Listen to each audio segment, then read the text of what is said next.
Morning guys, welcome to this week's episode. It's Sunday morning. I've decided to start a little project to make a hanging fishing rod rack. So stay tuned and let's see what else we get up to this week. Hi, we are Erica and Davy, an adventurous, slightly crazy couple who has taken on the challenge that is a hurricane-damaged catamaran. We have come so far and are beyond happy to be floating once more. Subscribe to our channel to follow our journey. Take a chance.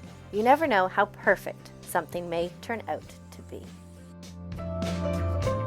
Basic plan on my little hanging fishing rod rack. I've got a piece of, what do you call it? It's a marine ply.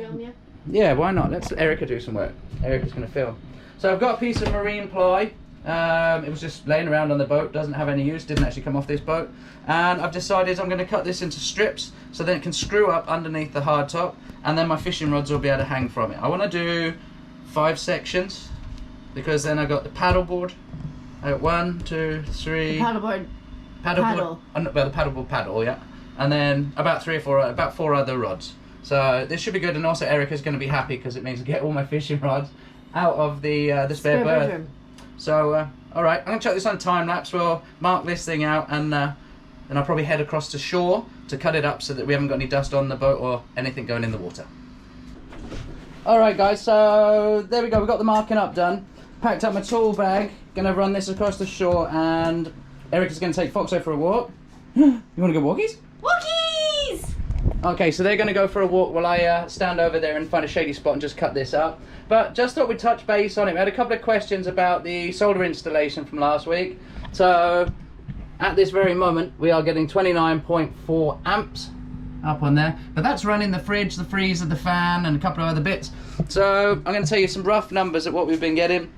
So onto the Bluetti, or Bluetti as we call it, I normally get around 350 watts of power coming from the 3 panels. That's got the individual flexi panels that are on the cabin top, and their total is 460 watts, but we get about 350 in reality. So that charges at about 10 to 12 amps, and it easily charges itself up every day. So that's working superb. On the house bank, we have now 880 watts of solar power on the roof. And scrolling through different times of day, obviously with shading and stuff like that as well is different, but we normally get around anywhere between 5 to 650 watts, charging up to about 40 amps at a time. So we are super happy, everything's working. The generator, where's the generator, babe? The generator is hidden downstairs. It's been packed away, we don't need that. The way it's been going the last few days, we don't need it. Obviously that's for emergency backups or very cloudy days. Anyway, let's get this little one to shore so she can go and have a run around. Foxy! Walkies? Walkies? Foxos! Do you want to go to shore? Do you want to go to shore?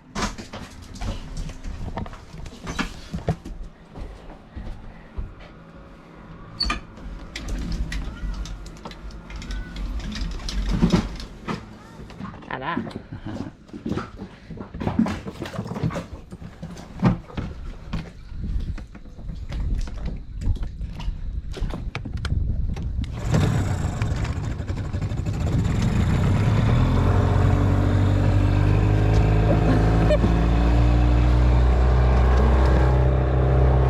Going.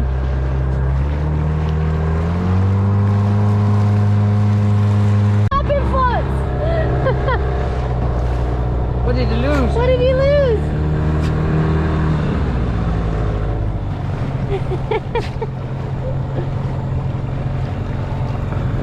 Someone dropped their ball.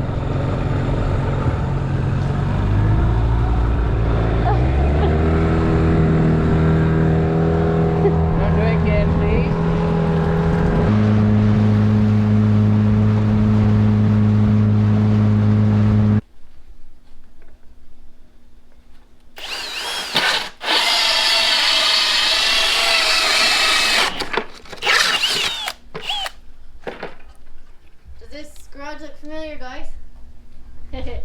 We spent a lot of time in here when we were building that hardtop when we started that a year ago. This is where we were allowed to do it underneath the garage, so it was nice with shade. But it brings back some memories being back down here, that's for sure.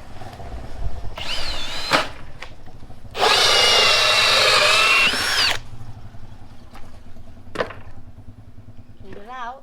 Yeah, these cheap hole saws, they don't have a quick release to get the piece of wood out. Some come out alright, some take a while. Look at that. Alright guys, so as you saw, I built my fishing rod holder. We've done a dry fit. Erica, do you want to show him? Yeah. Just done a dry fit here up under the hard top. Now this definitely needs painting and stuff, but I wanted to see how it works. And I also decided I want to put a bungee so that if when we're underway, these can't jump out of the holder. But it works good. We can get the paddleboard paddle up there as well. So, as long as the paddleboard paddle doesn't have any water in it. Yeah, because after she's used it, it drips. Yeah. So that's an issue, but something we can live with. But look. Anyway guys, got another thing going on here. Been helping a friend out and he had a bit of a mishap and the engine wasn't running too well. Why was that? Why did he have a mishap? Well, first of all, what we thought it was, that it's a single cylinder Yanmar. Okay, so it's a very simple engine. It's water cooled, but not in the way that most, it's not like fresh water cooled, it's salt water cooled, so there's no heat exchanger in the system. And if you run them at low revs, you can really coke up the mixing elbow and the exhaust system. So we went to move his boat. We were going to put him on a mooring behind us. Once we started it up and we put her into gear, unfortunately a lot of coke came out the back and she sputtered and she just didn't want to go anywhere. So we decided to do a bit of a service on the engine. We've had the exhaust elbow off, the whole exhaust system out. We've cleaned all that out, got rid of all the carbon and the build-up in there. But then running it again, it didn't want to run at any decent revs. It would only give basically idle revs. So then going through the system, we've bled the system, changed out the filters, and then our mate came up with the idea that he thinks he might have accidentally put 5 gallons of gasoline into the engine. He says it's not his fault. So, well, anyway, that's another story.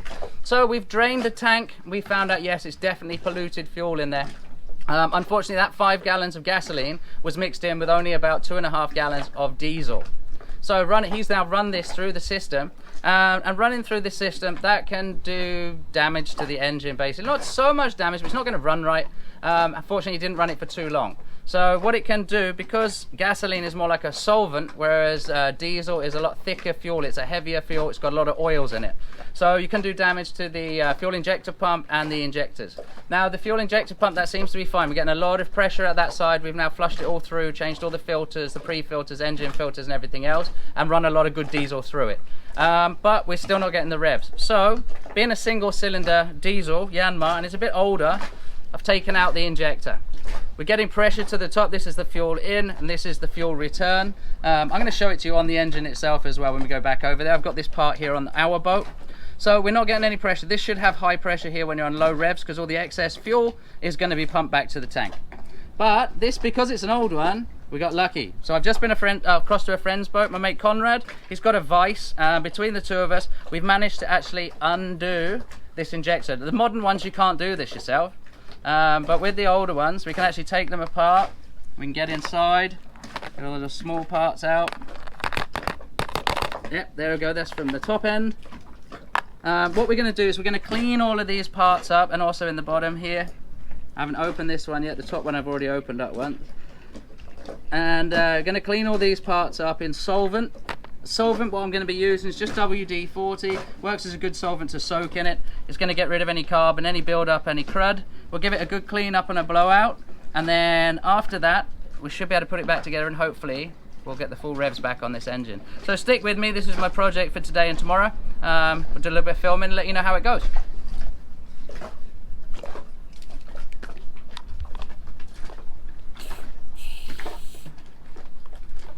It doesn't look that dirty. No, but it only takes a little bit to plug it out. Alright guys, I'm going to let that soak for an hour or so. I'm doing a couple of favours for friends here. We've got a couple of friends that have got boats here in the harbour. One of them's started a business here, so he hasn't got time to deal with his own boat. Another one, they're actually selling their boat, but they're not here. So we've been looking after their bilges, checking their mooring lines, that sort of stuff. Just as friendly favours, that's all we do. And I'm also just going to go and check one other boat for a little old lady called Lynn. She'd asked me to put screw a little light bulb on the wall. So I'm just going to do that for her while this soaks, and then we'll come and screw this thing back together. Alrighty guys, as promised, I said I was going to show you this little single cylinder Yanmar. We've rebuilt the injector, as you've just seen. Got handy here as well. So we've just nipped this up, we've tightened it up, I cleaned it, I put it together. So we're gonna insert this back in. So basically there is one in here at the moment. If you just look here at my finger, this is another old one we found on the boat, but it had the same problem. So chances are an old one on the boat has had the same problem before, so that's why they bought a new one. So hopefully we've resolved this, but we'll find out. So Andy, do you want to pop up the hatches so we can get that exhaust on the back? Yep. So we can throw it over the back. I'll clear and make some space here, and I'll take off this one, and let's see how we go, guys. All right, what do you reckon, Andy? We've screwed this together, we've bled the system, we've changed out that fuel filter. You ready to fire her up? Yeah, this is the fuel now. This is what was stuck in the filter. I don't know how good you're going to see it on the camera, guys, but this is really dirty. The filter was dirty. We had done the fuel system, the main Raycore system, but we hadn't touched this one because we just didn't get round to it last time. So now we've cleaned out the jet, rebuilt the jet, and put new filters and pumped it all the way through right to the back of the jet. And this is the clean fuel we get now. Nice clean diesel. Straight to the... So I reckon we try and fire this up. We haven't got the linkage connected for outside, so I'm going to manoeuvre it from outside. Andy's going to fire up the engine for us. So let's give this a go. Let's do it before the battery runs out. So the battery's going to run out in the GoPro. Ready? Come on. Man. All right, when you're ready. Fire up!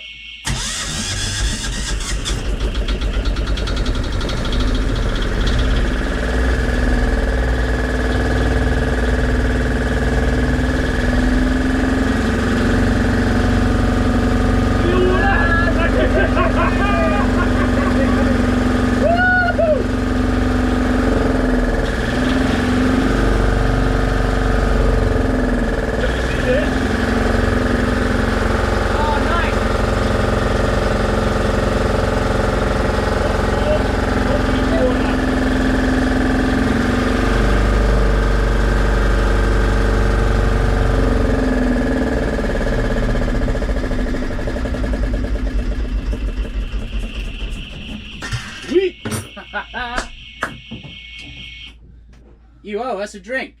A big drink. A big drink, okay, mate? All right, let's tidy up this and find the owner of this boat and tell him his boat works.